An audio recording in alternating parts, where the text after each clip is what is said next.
28 साल पहले हमारा लड़का का जन्म जब हुआ तब हमारे फैमिली डॉक्टर ने कहा कि इनको ये वैक्सीन देना चाहिए। तो पूछा क्या क्या वैक्सीन देने चाहिए। तो एक तो उन्होंने उस टाइम सजेस्ट किया था BCG जो ट्यूबरकुलोसिस के अगेंस्ट है। दूसरा एक वैक्सीन है जो 3-in-1 वैक्सीन कहलाता है DPT, डिप्थीरिया, पर्टिसिस और टेटनस। पर्टिसिस माने वूपिंग कफ, और तीसरा पोलियो का।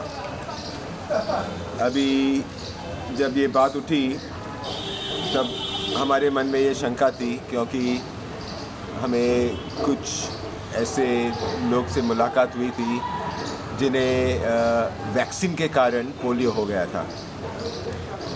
फिर उस विषय पर ज़्यादा पढ़ाई की तो समझ में आया कि कई सारे इंसिडेंट्स ऐसे हुए हैं, और पोलियो के दो वैक्सीन है, ओरल वैक्सीन, सॉल्ट वैक्सीन और सबाइन वैक्सीन। ये दो वैक्सीन है, और दोनों एक दूसरे को एक्यूज़ करते हैं कि आपके वैक्सीन से पोलियो होता है।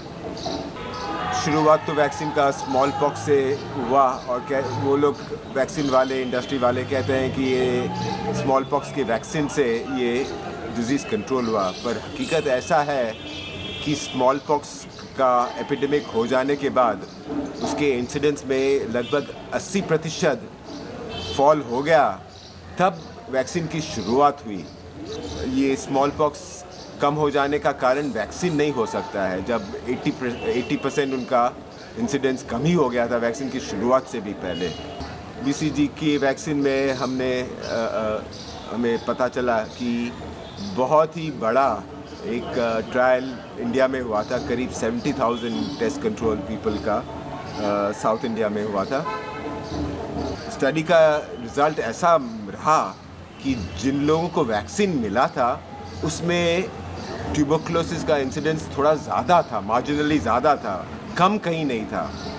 तो वो भी डाउटफुल था। फिर भी वैक्सीन लॉबी के कारण ये UN ने भी उन्होंने प्रमोट उस टाइम किया था। अभी वो लोग सब रिविज़िट कर रहे हैं।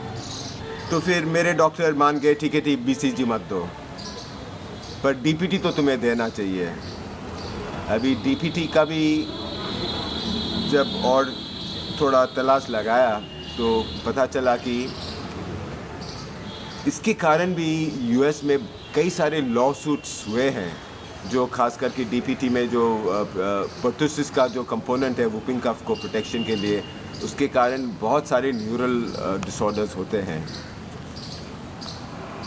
ये सब पढ़ते पढ़ते समझ में आया कि इम्यूनिटी ये वैक्सीन से नहीं होता है, ये कॉन्सेप्ट ही अलग है।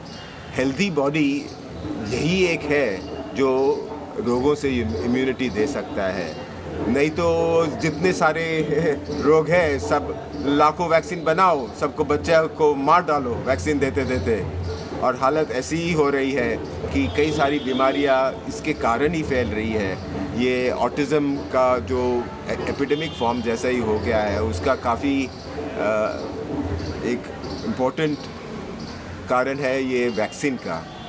हम लोगों ने तो बच्चों को वैक्सीन नहीं दिया। एक डोज बेटे को मिल गया था जब मेरे पिताजी और मेरी सास दोनों मिलकर के बच्चे को हमें न जाने बिना डॉक्टर को ले गए, पर फिर वो भी समर्थन दे रहे हैं। लोगों को अंधविश्वास रहता है कि डॉक्टर लोग सब पढ़े लिखे हैं, पर ये बहुत सारे लोग वो जो पॉपुलराइज किया जाता है उनको ब्लाइंडली मान लेते हैं। उनका खुद का स्टडी या खुद का विचार नहीं रहता है, और इसमें इंडस्ट्री का हाथ बहुत ही बड़ा है।